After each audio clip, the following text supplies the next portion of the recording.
I never thought staying late after class would turn into something I couldn't just laugh off the next day. Honestly, it started off as a pretty standard Tuesday. Nothing special. Just me trying to squeak through the end of the semester without too many headaches. But when my chemistry teacher, Mr. Reynolds, asked me to stick around after everyone else left, I had no idea how differently the evening would go from any other. So here's the deal. I'm a senior in high school, and I've never been the kind of kid who raises his hand first or asks for extra help. Mostly, I coast on just doing enough to get by, but this year, chemistry was kicking my ass. Mr. Reynolds is that guy who's super chill, but you can tell he really cares about the kids who want to learn. He's got this way of explaining things that makes even the worst concepts feel a little less like rocket science. Plus, he's good looking, not gonna lie. Tall, lean, with these sharp eyes that somehow made the periodic table less boring and, well, distracting. That afternoon, I stayed behind because I had to clarify some stuff about our last experiment. Most of the kids had already cleared out, and the classroom was quiet except for the hum of the AC and the ticking clock. Mr. Reynolds was packing up his stuff when he glanced over and said, "Hey, why don't you stay a bit longer? I can help you prep for the final and maybe walk you through some tricky problems." It sounded straightforward enough. I figured it couldn't hurt, and honestly, with finals looming, a bit of extra help was probably exactly what I needed. So I nodded, and he motioned for me to grab a seat at the lab bench. The fluorescent lights buzzed overhead, and outside the windows, the last bits of sunset were fading into the kind of twilight that makes everything feel a little more private. We started going over the questions, and I noticed something. Mr. Reynolds wasn't just explaining. He was patient, leaning in close when I stumbled over a formula. His voice was calm, steady, and, for some reason, I found myself getting distracted not by the chemistry, but by how close he was standing.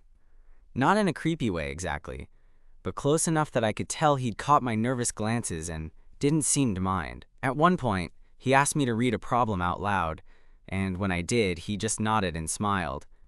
That smile wasn't the teacher kind, the one that says, "Good job, keep trying," but something warmer, softer. Suddenly, the whole room felt smaller, like the space between us was shrinking faster than I expected.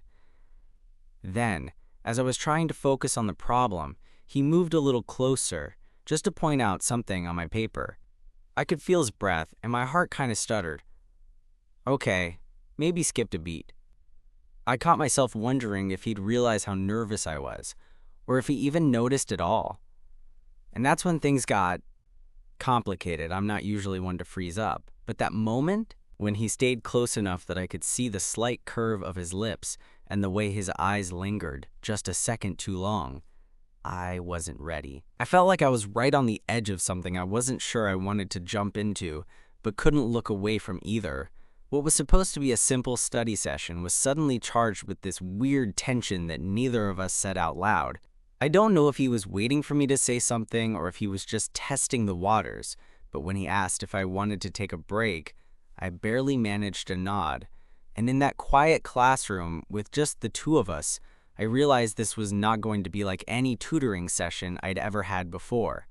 I nodded, and Mr. Reynolds gave me this small smile that felt like an invitation, but one that didn't come with a map for how to navigate it. We pushed our chairs back from the lab bench, and he gestured toward the window.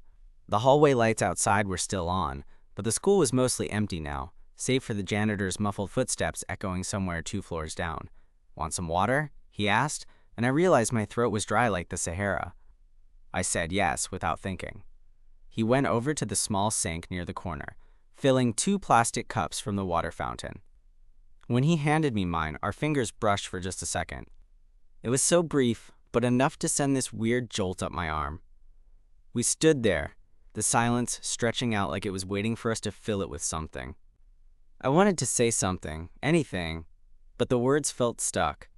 I kept stealing glances at him, trying to figure out what he was thinking. There was something in his eyes I couldn't quite place. An unspoken hesitation mixed with, I don't know, maybe curiosity. Finally, I broke the silence. "Thanks for doing this. I mean, helping me out with chemistry. He smiled again, that same warm smile, and it made my chest tighten.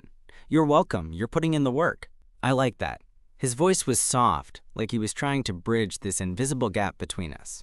I realized I'd been holding my breath all evening. I exhaled slowly and leaned back against the counter.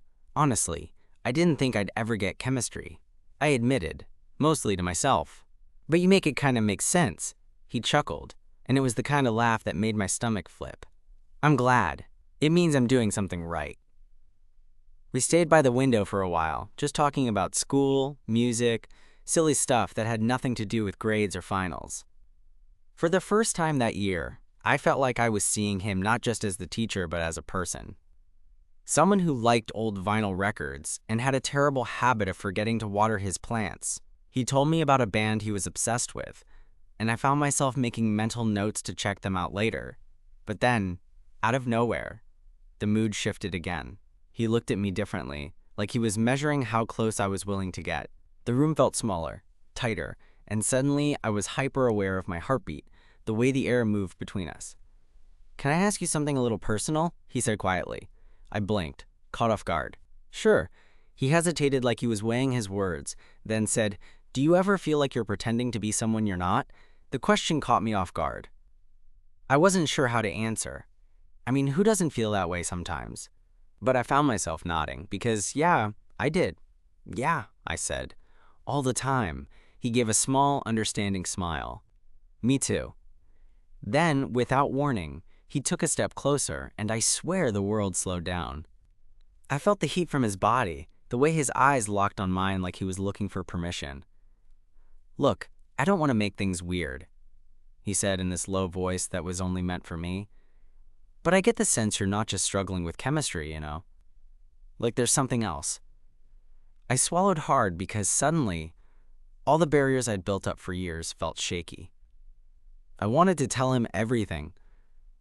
The confusion, the fear, the lonely nights trying to figure out what I actually wanted, but the words were tangled up inside me.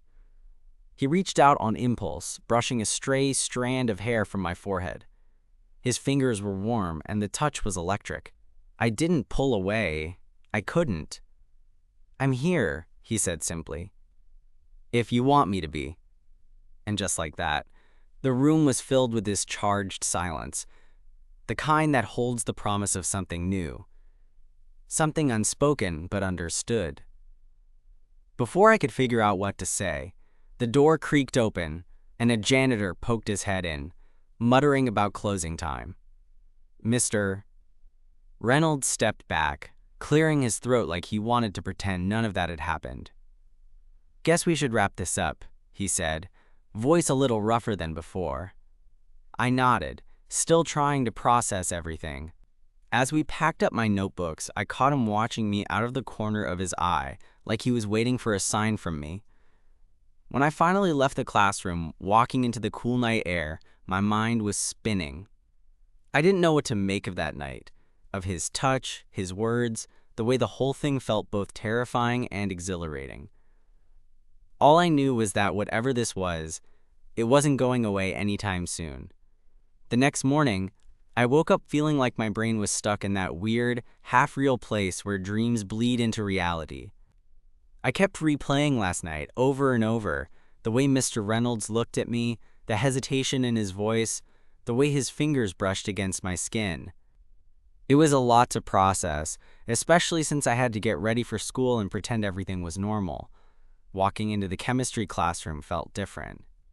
The usual buzz of the students, the clatter of backpacks, the scribble of notes, all of it seemed filtered through this new lens I couldn't shake. When Mr. Reynolds caught my eye, he gave me a quick, almost shy smile. Nothing overt, but enough to make me catch my breath. The day passed in a blur. I kept catching myself staring at the clock, thinking about what might happen if I stayed late again. I wasn't sure if I wanted to or if I should just pretend last night never happened. By the time third period rolled around, I was a mess. Half worried I was reading too much into things, half hoping he'd say something that would clear the air. But he was his usual calm self, guiding the class through stoichiometry like it was an epic puzzle. Still, every once in a while, his eyes flicked to me with a kind of quiet intensity that made my skin tingle. After school, as the hallway cleared out, I debated whether to stick around or just go home. My heart was pounding before I even made the decision. When I finally grabbed my bag and headed back to the chemistry lab, I found him already there, packing up. "Hey," he said, looking up. There was a softness in his voice that I wasn't used to. "Hey," I replied, trying to sound casual but failing miserably. We settled in, and this time, the tutoring started with fewer words and more looks. I wasn't sure if it was my imagination, but it felt like the space between us was charged, like we were both waiting for the other to make the first move. Halfway through, he closed my notebook and leaned back in his chair. "How are you really doing?" It caught me off guard, not just because of the question, but because he said it like he actually cared about the answer. I hesitated, then shrugged. "I don't know. I think I'm confused." He nodded slowly, like he understood more than I was saying. "That's fair. I've been there." It felt like an opening, so I took a breath and decided to push a little further. Sometimes I feel like I'm living two different lives. One where I'm the perfect student, the kid who doesn't rock the boat, and another where I'm trying to figure out who I actually am. There was a long pause, and then he reached out and brushed my hand. Not like yesterday, more deliberate this time, like he was anchoring himself. "You don't have to figure it all out right away," he said softly. "It's okay to take your time." His words hit me harder than I expected. It was the kind of reassurance I hadn't realized I needed. We got back to work, but the air between us had shifted. Every so often, our hands brushed, and I could feel his glance lingering a second too long. When I looked up, there was this quiet hope in his eyes that made me want to believe in something I hadn't dared to before. Later, he surprised me by pulling out a stack of notes he'd made for extra practice. "I thought maybe we could go over these together," he said. I smiled, feeling a warmth spread through me. "I'd like that." As the days went on, our study sessions became more than just about chemistry. We talked about music, movies, and the little things that made us who we were. I found myself looking forward to those moments more than I expected, even though part of me was terrified of what it all meant. One evening, as we packed up, the tension that had been simmering finally spilled over. He looked at me, eyes searching, then asked, "Can I be honest?" I nodded, barely breathing. "I'm not supposed to feel this way about a student," he said, voice low. "But I do. And I don't want to mess things up for you." My heart was racing, and for a second, I wasn't sure what to say. "I feel it too," I admitted, voice barely above a whisper. "But I don't want it to be complicated." He smiled, that slow, genuine smile that made everything else fade away. "Maybe it doesn't have to be," he said. In that classroom, with the hum of the air conditioner and the fading light outside, it felt like the start of something neither of us could have planned. And for once, I wasn't afraid to see where it might lead. That night, I couldn't sleep. My mind wouldn't stop replaying his words. Asterisk, maybe it doesn't have to be. It was like a door cracked open, and I was standing right at the threshold, scared but curious about what was on the other side. I kept telling myself to be careful, that this was complicated territory, but the truth was, I didn't want to step back. School the next day felt like an awkward dance. We both acted normal, but beneath the surface, there was this electric undercurrent. The usual greetings took on new meaning, the casual glances lingered just a bit longer, and every interaction felt like we were trying to figure out the unspoken rules of this new dynamic. During lunch, I caught him standing near the library entrance, flipping through a book. I swallowed my nerves and walked over. "Hey," I said, trying to sound casual. He looked up and smiled, that same warm smile that had become my favorite thing. "Hey," he replied. We stood there for a minute, neither of us quite sure what to say. Finally, he closed the book and shrugged. "Want to get coffee after school? There's a little cafe just down the street." My heart skipped. Coffee? Outside of school? That felt like more than just tutoring. "Yeah, I'd like that," I said. The rest of the day passed even slower than usual. When the final bell rang, I practically sprinted out of the building. The cafe was small and cozy, with dim lighting and indie music playing softly in the background. We grabbed 2 cups and found a corner table, the kind tucked away from the rest of the world. For a while, we just talked about normal things, Music, movies, random stories from our lives. It was the kind of easy conversation I hadn't had in a long time. Then the topic shifted. "You ever get tired of pretending everything's fine?" he asked, stirring his coffee. All at once, the mask I wore slipped. "Yeah, all the time." He nodded, eyes locked on mine, like he was searching for something. "I think that's why I've kind of been avoiding this," I admitted, "because it feels like opening a door I'm not sure I can close." He reached across the table, his hand covering mine. The warmth was comforting, grounding. "You don't have to have all the answers right now," he said softly. "We can figure it out together." There was a quiet sincerity in his voice that made my chest tighten. For the first time, I felt like I wasn't alone in the mess of trying to figure out who I was. We talked until the cafe started to empty, the night growing darker outside the windows. When it was time to leave, he walked me to my car and we stood there for a moment. "Thanks for tonight," I said, heart pounding. "Me too," he replied. Then, almost on impulse, he leaned in and brushed his lips gently against my cheek. It was soft, tentative, but it sent this wave of something through me. Hope, maybe, or the beginning of something real. I smiled, feeling a warmth spread through me. "See you tomorrow?" He grinned, that same easy smile. "Definitely." The days that followed were a whirlwind. We kept our connection mostly quiet. Stolen glances in class, brief touches that lingered just a little too long. I was terrified of what people might think, of what could happen if anyone found out. But I couldn't deny how good it felt to have someone see me. Really see me. One afternoon, as we packed up after another study session, he paused. "I know this is complicated," he said, "but I'm willing to take the risk if you are." I looked up at him, heart racing. "I am." And just like that, whatever unspoken boundary had been there before dissolved. We stood close, hands finding each other naturally. The world outside the classroom faded away, and all that mattered was this new, fragile connection between us. I don't know what the future holds. It's scary, uncertain, and more than a little messy. But for the first time in a long time, I feel like I'm exactly where I'm supposed to be. After that afternoon, things didn't instantly become some kind of romantic movie scene. No confessions in the hallway or dramatic declarations. Instead, it was a quiet shift, like the subtle change in the air before a storm.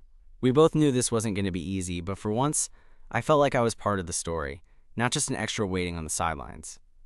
Over the next week, our interactions grew bolder in small ways. It started with lingering looks when no one else was around, then subtle touches. A hand brushing my shoulder as he pointed out a tricky problem, a quick squeeze of my wrist when I got something right. Each gesture was like a secret code only we understood, and every time, my pulse jumped a little faster.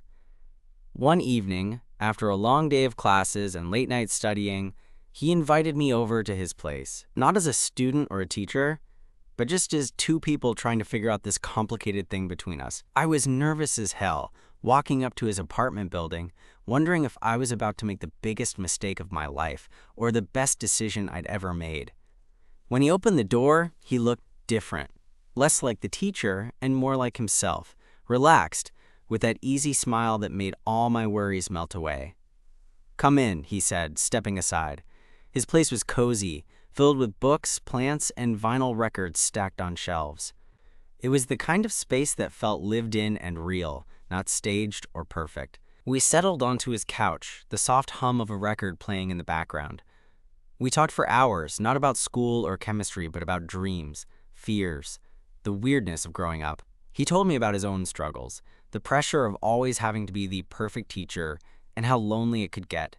I shared my own fears, the confusion about who I was, the weight of expectations from my family and friends, the secret hope that maybe, just maybe, I could be more than what I'd always been told to be. At some point, the conversation faded into silence, and he reached out, gently tucking a loose strand of hair behind my ear. His touch was tender, and I felt a warmth spread through me that had nothing to do with the temperature in the room. "Is this okay?" he asked softly. I nodded, words caught in my throat. He leaned in slowly, and our lips met for the first time. It was soft and tentative, like we were both testing the waters, afraid to splash too hard but wanting to feel the current beneath. That kiss was a promise, a beginning. It said everything we hadn't found the courage to say out loud, that we were willing to try to see where this could go, no matter how uncertain or complicated.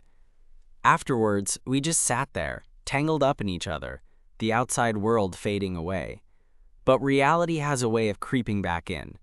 The next day at school, everything felt heavier. The hallways were louder, the eyes of our classmates sharper. I caught whispers, the kind you can't ignore. Teachers exchanging glances, students glancing our way a little too often. I could tell Mr. Reynolds felt it too. His usual calm demeanor flickered with tension, and I could see the weight of what we'd started pressing down on him. One afternoon, after class, he pulled me aside. "We need to be careful," he said quietly, his eyes serious. "This isn't just about us anymore." The truth of it hit me hard. We were walking a tightrope, and one wrong move could send everything crashing down. "I know," I said, feeling the weight settle in my chest. But even with the risks, I couldn't deny the way my heart felt when I was with him. The stolen moments, the late-night conversations, the quiet understanding. It was worth it.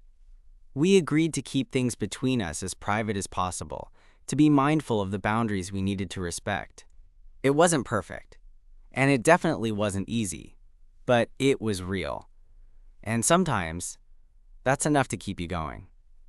There were nights when doubt crept in, when I wondered if I was being foolish or chasing something that could never be. But then he'd look at me with that same quiet kindness, and I'd remember that I didn't have to have it all figured out. We were just two people, trying to find a way through the chaos. And maybe in the mess of it all, that was the most honest thing we could do. Keeping things quiet wasn't as easy as either of us expected. The school halls have this weird way of feeling smaller when you're trying to avoid being noticed, like every glance or whispered word gets magnified. I caught myself watching my back more than once, wondering if someone was piecing things together, even though we hadn't exactly done anything out there. Just stolen smiles, shared looks, and those few moments when our hands brushed under the table. One afternoon, I was sitting in the library, pretending to read while my mind raced, when my phone buzzed. It was a message from him. "Meet me in the courtyard after school? Need to talk." My stomach flipped, a mix of excitement and nerves. When the last bell rang, I made my way to the courtyard, heart pounding like I'd just run a marathon. He was already there, leaning against a tree with that familiar, calm look that somehow always made me feel safer. But there was something different today, a seriousness in his eyes I hadn't seen before. "Hey," I said, trying to sound casual. "Hey," he replied, then took a deep breath. "I've been thinking a lot about us, about what this means." I nodded, bracing myself. "I care about you." "More than I probably should," he admitted. "But there's a lot at stake. If anyone found out..." He didn't have to finish the sentence. The unspoken consequences hung between us, heavy and real. "I know," I said softly, "but I don't want to hide who I am anymore. Not from you, not from anyone." He looked at me then, a flicker of something vulnerable. Hope, maybe. I want the same thing, but we have to be smart. I don't want to lose my job, and I don't want you to get hurt. We stood there, the noise of the school fading away, two people caught between what we wanted and what we could risk. "Maybe," I said cautiously, "we could figure out a way to be ourselves without all the fear." He smiled, that slow, genuine smile that made my heart feel like it might burst. "Maybe we can." From that day on, we began to carve out our own little world in the chaos. It wasn't perfect. We had to be careful in public, keeping our distance when others were around, but behind closed doors or in stolen moments, it was different, real. One evening, after a late tutoring session, we ended up at his apartment again.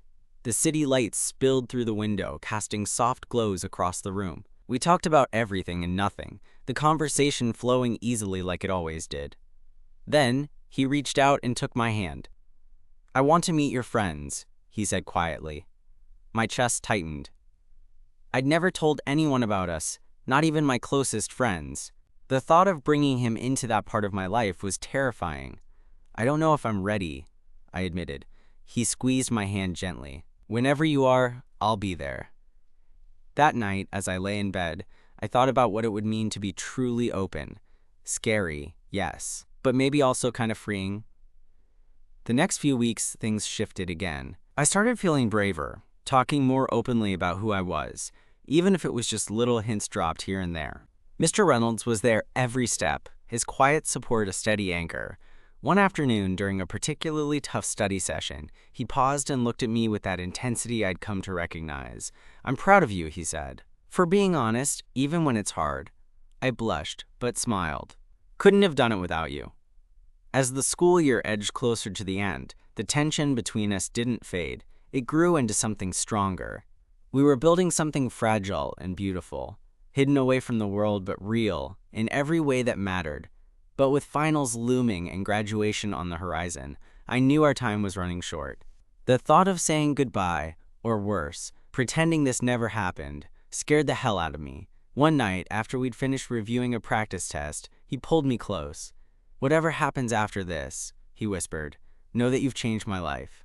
I looked up at him, the man who'd been my teacher, my confidant, my secret. "And you've changed mine," I said.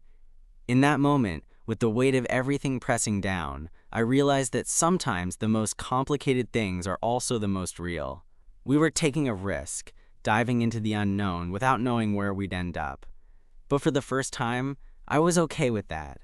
Because maybe, just maybe, love isn't about having all the answers. It's about being brave enough to let yourself fall anyway. Graduation day was a strange mix of excitement and nerves. The ceremony felt like a blur. Caps, gowns, speeches, while beneath it all, I kept stealing glances at him from across the room. Mr. Reynolds stood near the back, clapping like any other proud teacher, but when our eyes met, there was a softness there, a quiet understanding that said more than words ever could. After the crowd thinned and the hall emptied, I found myself standing outside near the school's front steps. The late spring air was warm, and the world felt wide open, like everything was about to change. He walked up beside me, hands in his pockets, the same calm confidence that had drawn me to him from the start. "This is it," he said softly. "Yeah," I replied, heart beating fast. We stood side by side for a moment, neither of us rushing to fill the silence. Then he turned to me, and something in his eyes told me what words couldn't. Without overthinking it, I reached out and took his hand in mine. It was familiar now, this simple gesture, comfortable and full of meaning. "I don't know what the future looks like," I said honestly, "but I want to figure it out. With you." He smiled, a real, genuine smile that made my chest feel full. "Me too," he said. "No more pretending." There wasn't a grand declaration or a dramatic scene, just two people standing together, facing whatever came next with something rare and real between them. As we walked away from the school, our hands still linked, I felt lighter than I had in a long time. The fear hadn't disappeared, but it was no longer a cage. It was just part of the story, a story that was ours to write, and for the first time, that felt like enough.